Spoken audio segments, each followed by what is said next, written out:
All right, guys. Well, again, welcome to Chapingo.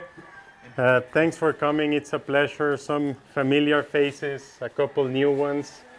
Some of you know me, especially from Tequila, not so much from here. Some of you Enrique, but he's usually behind the scenes, but he's really my uncle, mentor, and partner, and of course, the master distiller at 1146.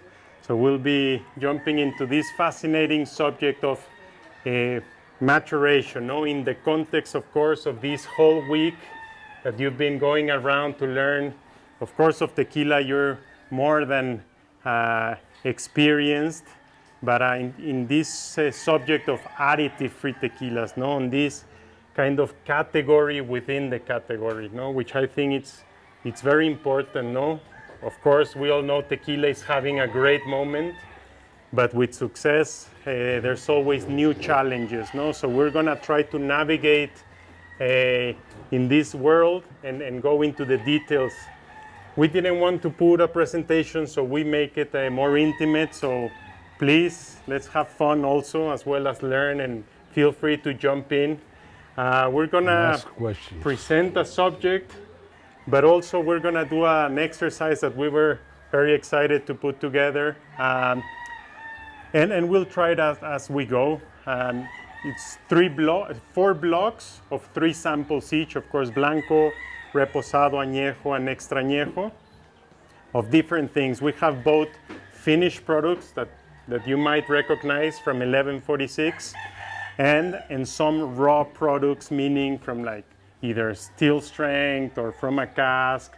And we'll go into it a little bit to illustrate what we're discussing about this fascinating subject, all right?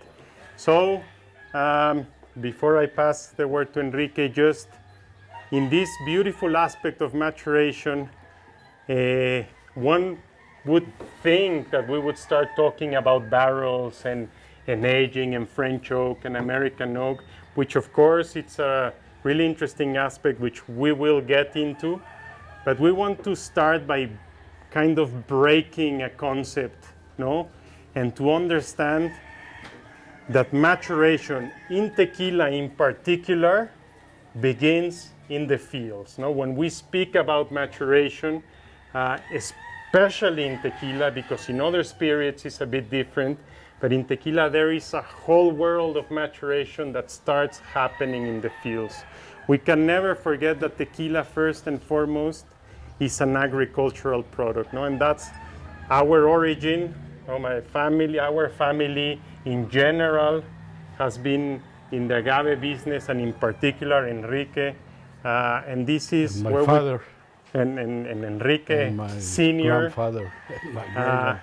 So it all comes from there. And even though this adventure into tequila that Enrique started in the late 80s has been very excited, we still hold very dear that root, and not only us in particular, but we feel that it's essential for tequila, So tequila maturation is really the journey of blue agave from the soil to the bottle. We're gonna start with this idea, and of course we'll get into the proper, we'll walk into a maturation room, meaning barrels, but let us start and talk about these 3 fundamental pillars of tequila making, which is agriculture, which is sometimes left aside, craft, which is the distillery, all that has to do with the process, and then what we usually understand as maturation, the different casks, etc. Without understanding this, without leaving this out. Enrique will definitely tell us some stories and from being that part. Very little stories. I couldn't have explained better than Sergio what tequila really means for us and the family. Probably since I remember, I started with my father going into the agave fields. 4-year-old, as much as I remember. And that imprints in you a love for the land, for the plant, which is not easy. I mean, at that age, all the spikes of the agave, you can imagine that it was hard sometimes. But I enjoyed it as I became older, more and more, and I choose to be involved with my father in the agave business first. And throughout that journey, I mean, we are from this region, and of course, we grew agave around here. Throughout my life, I have gone through many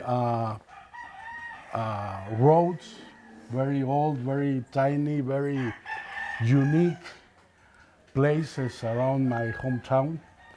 And that's been a privilege for me because I know my area, my county, let's say, as a very unique, in a very unique way, in exploring places like those canyons, for example, that you can never go there or never get there without having a purpose of visiting some of the agave fields, for example. And that for us has meant a lot. We, Sergio and I, made this kind of guide that we want to explain to you. And a thing that many, I would say many tequila producers forget about is maturation. And I mean not maturation of the distilled tequila. I'm talking about maturation in the agave plant.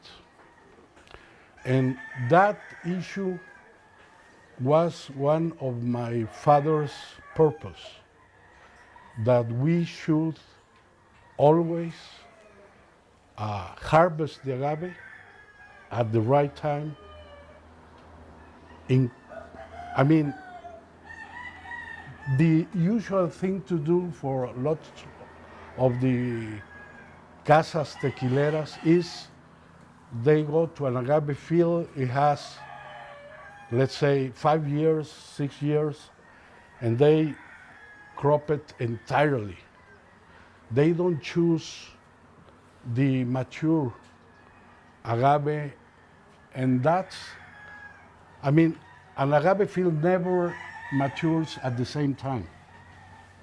You have to first start like harvesting 20%, 25%, then 6 months later, another 40%, and at the end, you probably finish with 15, 20%, and that's the last, probably, we say, like, the worst, no. If we give it time and let it mature, it's the same high quality than the first crop that we made in the same agave field. That is costly because you have to go and the plant speaks to you. The plant tells you, I'm ready. I need you to harvest me. And that's a compromise that we have taken, and that's probably one of the issues very important to relate with the quality of what we produce. That's the first step. We don't look for size. We don't care for size. Although we harvest 120 kilograms agave heads, but we don't only look for the size of the agave. I don't mind using a 5 kilogram agave in the process if it's mature, if it's at the right point of maturation.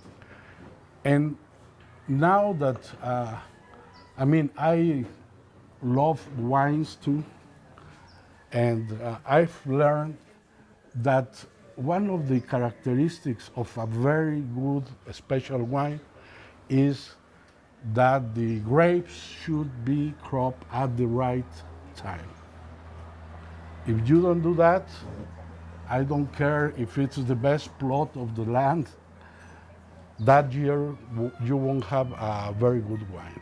And it's the same with tequila. It's the same with an agricultural product as tequila. You have to start with maturation. If the agave is mature, will give you its fundamentals. It will give you its characteristics. And if you get lucky, in the process, you can capture that terroir, which is something very unique to say in tequila, in a spirit. But we are doing that now, and actually we have been having very good results because we care about every plot of land, and it's unique because it's not only the place, but also the, let's say, the amount or the dates. Let's say a plot of land that was planted in 2000 and we cropped it or harvested in 2007, it won't be the same as the one we planted in 2010 and we cropped it in 2018. Although it's the same plot of land, that addition of those years will be a different addition than the set that was before, 15 years before or 10 years before.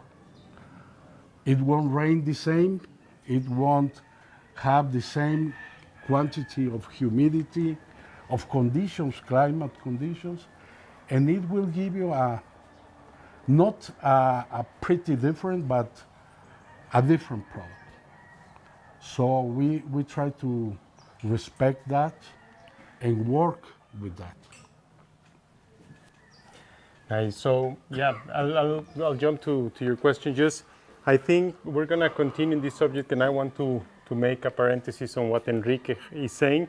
But I think it's good, so the product aerates. We're gonna start, of course, with the set of blancos, and just, of course, understand that for some who are in front, the lettering is gonna be in one sense, and the ones in the back. But as long as you have on your 3 glasses A, B, and C, from left to right, we're good, no? So we don't get confused. But as we speak, if you want to start pouring the blanco, Enrique always says something very important about pouring. If you can pour from a little bit of height so that the product breaks and oxygenates, it makes a very notable difference. Yeah, okay? That's right. Exactly that. Exactly that. And we're gonna share each sample set between 6 people. So we're gonna pour about an ounce of product, no? About an ounce, and we'll go through it. But yes, Jay, you wanted to ask something? From the first, when you go to the rancho for the first time to start harvest, to the last time, how long is that? Well, it depends on the area and the altitude where you are having to harvest. In Los Altos, for example, throughout my life, I have seen an orchard. We say an orchard. We don't say a field. We say una huerta, an orchard of agave. We started to crop it, let's say, on February of some year, and the last one a couple of years after that. That's the same plot. That's very special. It's a high altitude, receives in the winter time coldness. I mean, in other parts like the town of Tequila or the area of Tequila, you cannot do that. You start one day, and probably if you're lucky, you need to finish that 8 months after that. Yes. At the most, because they have heat and humidity, and that won't allow you, because the agave comes very rapidly to maturation.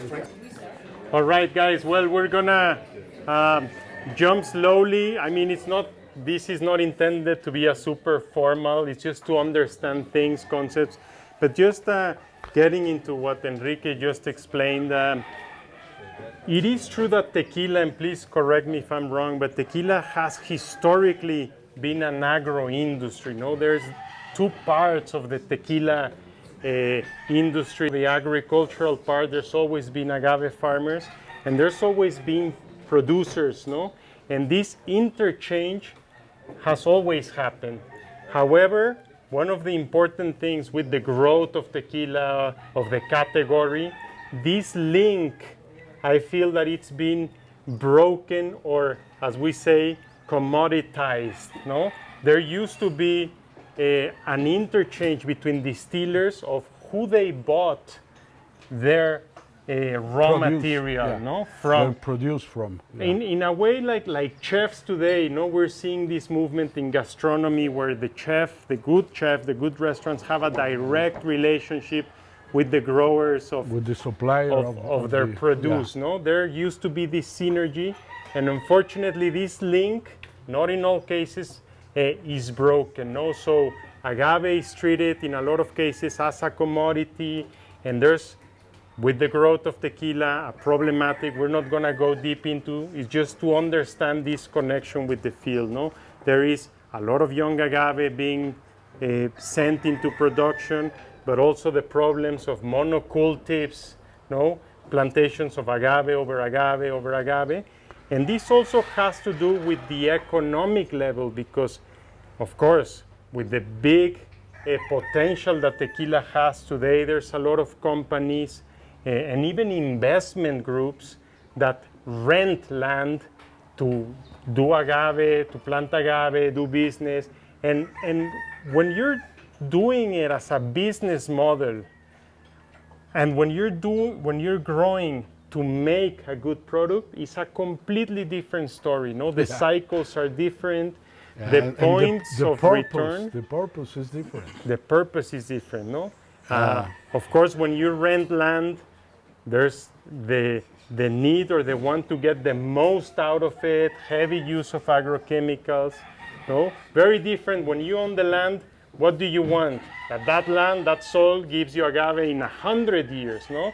So the whole subject of rotation of crops, no? Of restoring the nutrients of the soil by means of organic matter, of planting other crops like legumes that fix nitrogen.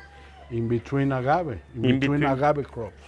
All right? In between agave, yeah. So all of this is part of this process.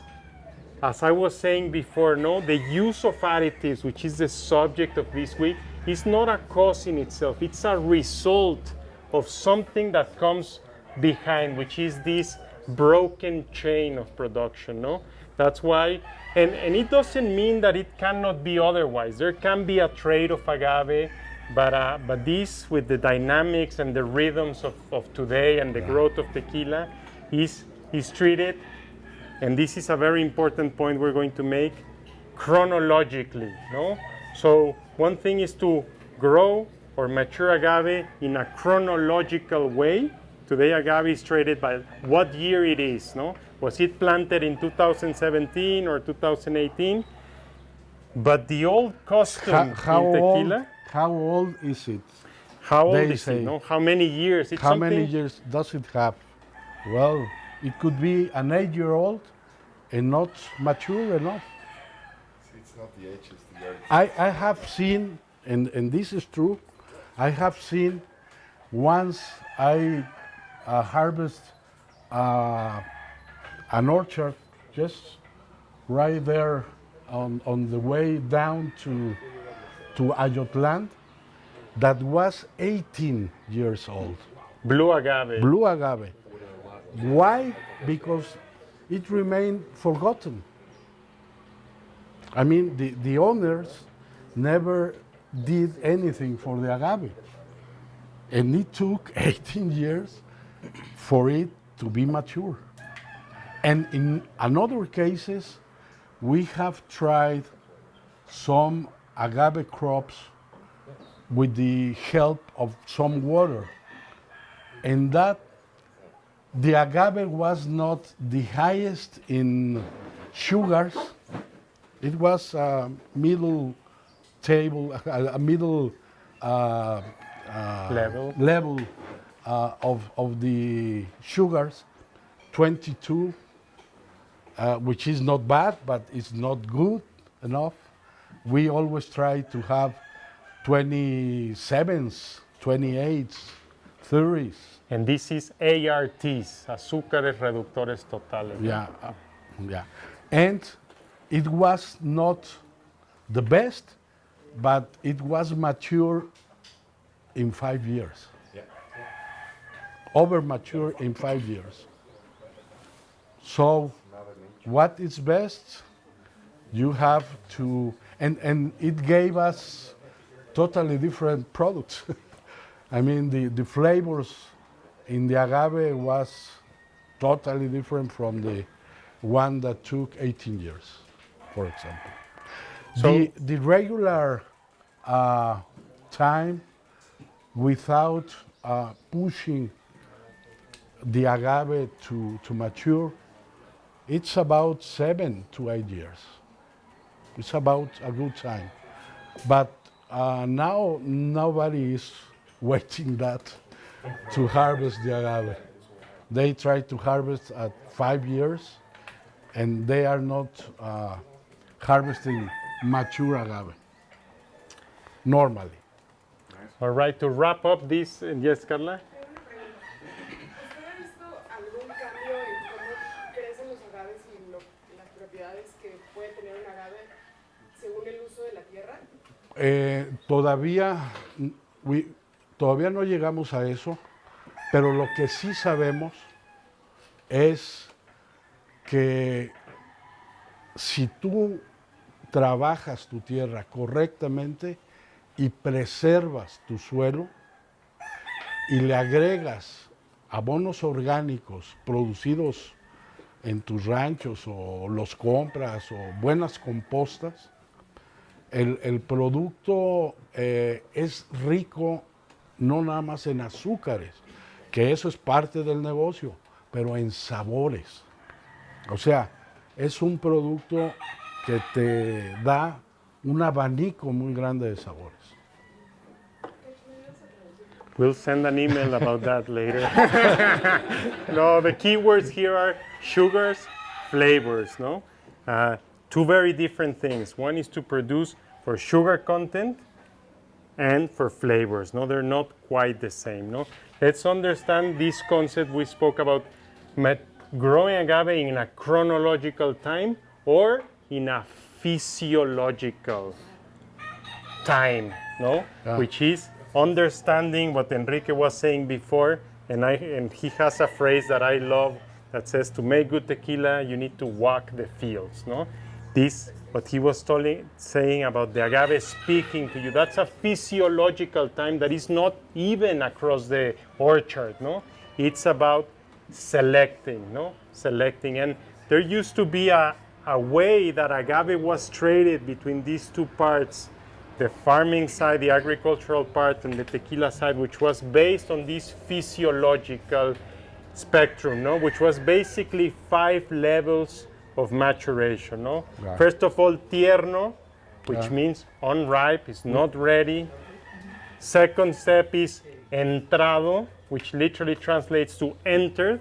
It's not there yet, but at least it entered. And this word is key because the agave itself starts a physiological process that it's entering its phase of maturation. In the Why? phase of maturation. For reproduction purposes, no? But entrado, sazón, which means it's a colloquial term to say kind of on point, would you say? Yeah, not, it's like, I say the comparison of a mango.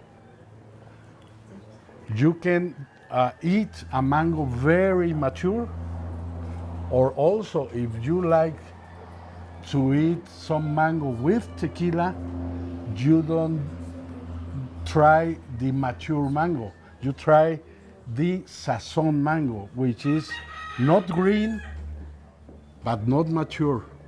And it gives you a tart feeling, which we eat with some salt and lime, for example.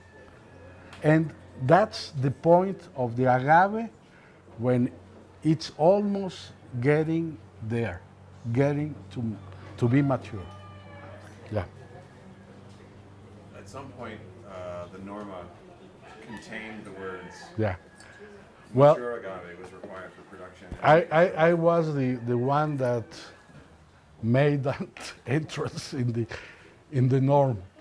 I was the one that proposed that, and they left it there, never comply. They changed it in the next 5 years of the norma. They took it off. So They didn't want to. Enrique keep was it there. was part of the founding I members was of a founding member of the of the CRT, CRT. no, the regulating body, especially in the agricultural practices, no. And the word mature was a fundamental part That was my of proposition. the essence. My no? proposition, and And in the they second erased it in the next 5 Revision. years. Revision, yeah. Okay, another question I have regarding, I guess, the CRT. We talk about ages. Everybody's focused on like how old is this agave. But how long does a hijuelo live underneath the mother plant before it's harvested? And that's not that time is not counted in. Yeah. Right. So if you're harvesting a 6-year-old plant, that could actually be 8 years old. Yes. very good point. Yeah. What plant you put in there, no? Yeah. There is also a question about, is that plant a burden to the mother plant? People, if you ask everywhere, they would tell you that yes, it's competing with the mother plant. And that's not true. Until a point, no? Yeah. There is a link. It's like rhizoma. You know what rhizoma is? Rhizome, yeah, the interconnection between the It's like what we have umbilical cord. umbilical yes. cord. And the plant up to certain time of maturation, and I'm talking about the cuello, not the mother plant, the cuello. It depends in 2 ways. It's working with its mother plant, not against the mother plant. Why? Because it adds capacity of getting more sunshine and Through the roots.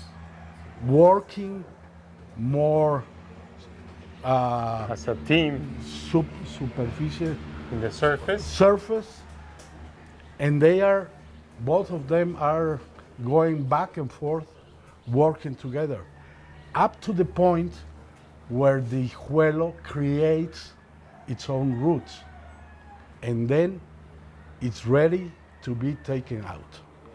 It's ready to be cropped and put it in a new place. On average, how long do you think that Iguelo lives there? It depends on the quality of the, let's say, of what you are doing with your plantation or with the huerta, but a year and a half, 2 years, it's okay. A year in some cases because it grows very rapidly. In some other cases, a year and a half. In some other, 2 years. It's not a rule, but you can see right away when that plant starts having its own roots, then it's competing against its mother. We'll get to this question, but just to mention, because I see some you're tasting. So just what we have in ABC, it's of course 3 blancos. One is a coffee still blanco at well, it says the alcohol percentage the coffee 53. Then we have it's on the other side, alambique, yes, a pot still, and then we have a combination of pot and coffee still. Now we'll get into it, but I don't want to miss who was first. You. Oh, sorry, you go ahead. So you mentioned that the Iguelo benefits from being near the mother until it has its own roots. Does the mother benefit from the Iguelo? Yeah. Yes. I mean, because as I told you, the cuello gets a new surface of the leaves, a new set of leaves additional to the ones that the mother has, and it's working with the sun. So remember, the plants are capturing sunlight, sun energy, and water, no? And they work at night. They take the sun, hold it, and work at night. It's a seed tree metabolic way of doing things. It's very unique. This, what he's saying, we can do a whole talk about this, no? But that's the beauty and uniqueness of the agave, no? So basically, just to put it again clearly, it's the surface area of capturing what is essential, no, for the agave, which is of course the sun. I mean, the water. agave is growing, but also has the help of its own children, up to a point. And then What percentage do you grow in a nursery, and what percentage do you take the babies? now we almost do nothing on nurseries. We tried. No, we tried a lot, of course, but we don't see an advantage. It's great. We don't see that. And do you participate in like Sí, the BAT ahorita program? para la que sigue. On the what? The BAT Gracias. program Bats. Bats. Bat foundation. No, we don't. Murciélagos will help, but it depends a lot on the area. If you have them, But also what we do, and if I try to understand your question, what we do is we have different plots of land in very different regions, at very different altitudes, in very different soils. So one disease after And when we take an hijuelo from a place, we always change the context for the hijuelo, because it needs to grow in a new environment. I like that. Yeah. All right. Yes. I had a question. I know that a lot of the harvesting is about age and the bricks level. How do you harvest for taste? Like, how do you test that before you harvest? Maturation. I mean, there is no other way to explain to you. You can have, and try to answer that question. You can have a 20% agave, ART, and be mature and great and lots of flavors, and you can have a 32%, okay, with the same qualities. And you can have a 28 which is immature. And it won't give you enough flavors. So how do you determine that before you harvest? You go to the field. Visual. So that The agave talks to you. I mean, I always say that. The agave talks to you. in many And visual I signs. would love sometime, again, wherever, to take you into the field. And it's easy. It's nothing, it's not rocket science. It's easy. You have to be Physical, yes. and stay at the plant, and the plant will tell you right I away. guess that's why for so many other, they just harvest like crazy because it's too much work to be able to tell. Oh yeah, it's much more. And what is- also, you harvest just a percentage. And what is very important to understand here is that this, what we said entrado, is because the complexity of the sugars and the the components of the agave will start a physiological process of breaking down. What we're essentially going to do at the distillery, we say, I've learned this from Enrique, that the plant starts its own internal factory, no? And that is the stages of maturation of the plant, no? Entrado, sazón, maduro, and pinto. We invented that as a description. I have heard all my life those concepts from a lot of people around me, but never as a very set points in the agave context. By the way, just a quick parenthesis, we created a presentation, just a couple bullets of what we're talking, which is going to be available for you, and it's going to make much more sense after the talk, no? So make sure that Grover sends it to you. Of all these that we're talking, it actually has this graphically, the scale of maturation, and yeah, all right? Yes? Enrique, do you recall where those 18-year-old agaves ended up? The The ones you harvested at 18 years old? What lot number is that? No, It's been drunk. Yeah. it's gone away. Yes. Yes. How many cuellos can an agave produce, and what's like the time schedule? On That's a that? good question. Very good question. Yeah. Prolific and sometimes- Okay. I think in a very good plantation, in a very good huerta, I have seen in its lifetime, between you plant and after you harvest, 25. But not only that, if you leave the Quiote. quiote, it can have thousands, which is the purpose of the plant. The accumulation of energy or sugars is because reproduction, and has two ways of reproducing. When you're harvesting abuelos and you're replanting them, do you tend to mix the abuelos up from different Yes. lots? Locations. Yeah. Yes, but also we try, as I was telling a while ago, we try to kind of plant the same size or the same age. Same. Try to, but not all. It's not. What Grover was saying, no? What's the age of the plant? No? That's also a thing to consider, no? Yeah.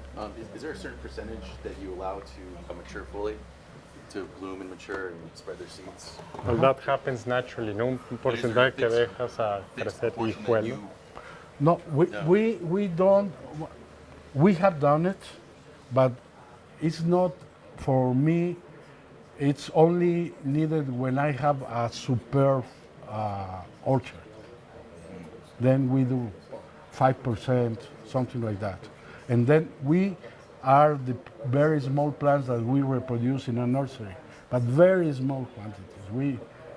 We don't think, we think that just changing, interchanging the Locations. locations, the soils, altitudes, climate, that's enough for the plant to get it strong. Exactly. Yes. Yes. On the slope, do you find a big difference between the agaves at the top of the slope and the bottom of the slope? And is it really the slope that's causing it, the water, what's going on? And in a slope like that, you have a lot of plots of land. It's not a one plot of land. It changes constantly. If you could go up to that slope, on the top of the slope, you have black soil, for example. And here, you don't have anything. You have like a rock that deteriorates, and that's it. That's the only soil you have here. And on top, you have black soil. And it changes. It's from a plot of land of some hectares, it's different. You don't, so you can get and mature agave at a different times, a different, because it's not only a one suelo, a one soil. The variables that come into play are by far what we can control. No, there's things that we work with and intuition and selecting, but this kind of breaking down is also what's fascinating about tequila making, no? Because the subjective aspect plays a very important role, no? Which we're going to get into. No? All right. A couple of related questions. So, you know, a plant being fully mature, is it usually or always sort of close to the time when the plant's about to begin the flowering process? Yes. And then kind of the follow-up is there any tradition or is there now the use of capon or, you know, cutting the flowering stalk and leaving the plant? I mean, that's, you know, it's very common in Mezcal, but... You can have both. There are some plants that never get the stalk off, and you have to harvest them because they are fully mature. And also, sometimes if we get rain in the winter time, the next March, you get a lot of spikes around. If you don't have water in the winter, the next year you don't get as much giotes. You get more. We have a name for the plants that never take off a stalk, and it changes every year. But when you have that, you cut it off, and you can wait a year, half a year, 2 years at the most, I was saying, at the very high altitude. So I often hear people say that there's male and female agave plants. Nah. It's hermaphrodite. Right. It's not male So and they're female. making an assumption based on the fact that some of them don't Quiote. use a quiote, they must be male. Yeah, no. But what about the fact that some have cogollo, right, and some will not grow? Yeah. So what is it called for the ones that We- do not grow? We don't. no name? No. There is a name of that. Remy's saying this. I don't remember Yeah. now the Yeah. name. I will tell you later. And that's the I'll- one that does not grow. yeah, but we don't know why. Okay. We know that when we don't have enough winter rain, there are more percentage of those plants. Pancho. And have you ever considered maybe to have some other crops in between or make this difference with some other trees, plants, or whatever? Let me tell you about that. When I was a child, it was very usual on the first and even the second year to have a second crop at the same time with agave. In between? In between. You had corn, maíz, you had frijol, beans, and calabazas, as you well know. I mean, it's the three sisters. Yeah. And it was very usual. Sometimes even 3 years, okay? And on the laderas, on the hillside. It was abandoned. Why? Because most people went to the States, and then we didn't have, or I remember at the time, there was not, because you work with the people, and you gave the people the plantation, okay? And they would grow its corn and the rest. But then there was a lot of people that went to the States, and we couldn't find anybody to do that. Now what we are doing is we are planting at 2.80 meters apart, and when we have the means and the time, we raise another crop between the rows. But at least we leave it the yerba, the wheat to grow, and then we do the how would you say, the tilling with the organic matter, and that's the green, and we return it to the soil. Yeah, that's what we are doing now. Because some of the fields, they want to be clean as the pond. Yeah. Right? And they wanted to have like this measure in between 1 meter and no more. And obviously what the plant needs is sun, right? They are fighting for the sun. They can be even bigger than they are now because they have not the same. Look at that hillside. I did the terraces like 25 years ago. Why? To make it a better land, a better soil, because now it got a lot of this upper soil, a lot of the water inside the soil, and now it's ready to plant. After 25 years of getting the ganado, the cows, livestock, the livestock, yeah. Easier to harvest. I have a quick question. I'm sorry. Yeah. Do you do anything with cover crop? Any kind of cover crops? That's what I was. I would say that we have weeds, and now it's our cover crop for the agave. We let them raise and then tile them or till. No, but I mean, when you're planting the agaves, do you plant anything in between the rows? Yeah, in between. Yeah. That feeds the agave? Yeah, that's the what should be done. Sometimes we don't have, as honest, the time to do it. We try, but at least we let the weed grow, and then incorporate it. Is there a better cover crop, one better than the other? It should be a better. Like wine, they would do mustard. Yeah, mustard. Yeah. And beans, legumes. Legumes. It's the best. Yeah. They fix nitrogen, no? Yeah. And this is when we're speaking simultaneously, but also after each agave plantation, there is crops in between. At least 2 years with no agave, with some crops. And at least 2 cycles of other crops. Yeah.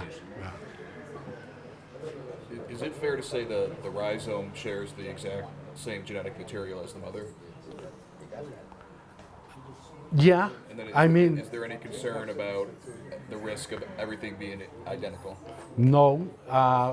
What I was saying is we take the plants to another environment, another soil, another altitude to make it stronger. We never plant the same plant in the same field. hill. Sure, but if all those plants are the same genetically, if a sickness comes through or something like that, that's not a concern at all? To me, no. Some people think it is. I've never seen that as a genetic disease. If a plant, you take it to a different environment, you make it stronger, okay? And you mix plants from several orchards. Sure. Is what we do. I have a question. I've seen a lot of, all the agave fields mostly are planted in rows, but I've recently started seeing more in circular form. Is that just because of the land, or is there a benefit to that? Circular in what way?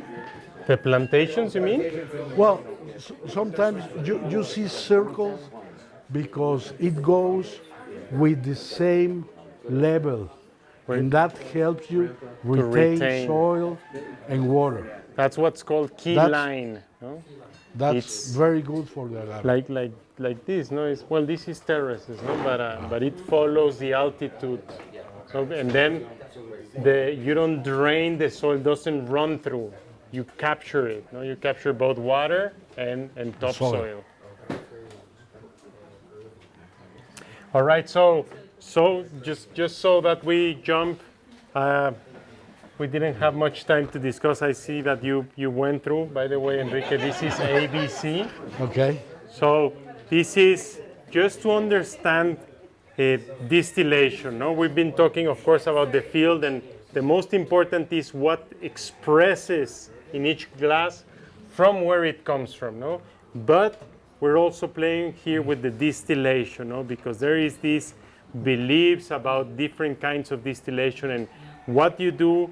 Sometimes I feel like going around the thing, we still see things in a very black and white situation, no? Like this good, this not good, but it's a whole different level of complexity when you understand how is it done, in what part, at what time. And the same process, you can change the conditions of the process, and that changes the product, of course. But just to go circle around and come back to the origin where we started, we want to say as a conclusion, and in honor also of Grover and Scarlett, who unfortunately is not here because they have really picked up on this, and not because we're like fanatics or purists or something is not what it is, but education and understanding that there's always layers, no? We're not even close to understanding everything, but one thing we feel that we know, and that is that tequila is blue agave and the journey that makes it, no? Yep. That is it, because if it's not that, it is something else. Huh? That compounds everything that you have heard. It's blue agave and the journey. Blue agave and the journey that makes it, no? Because all the flavors, all the compounds, even if we don't understand precisely where, they are all there, no? They are all here. The flavors of tequila, no?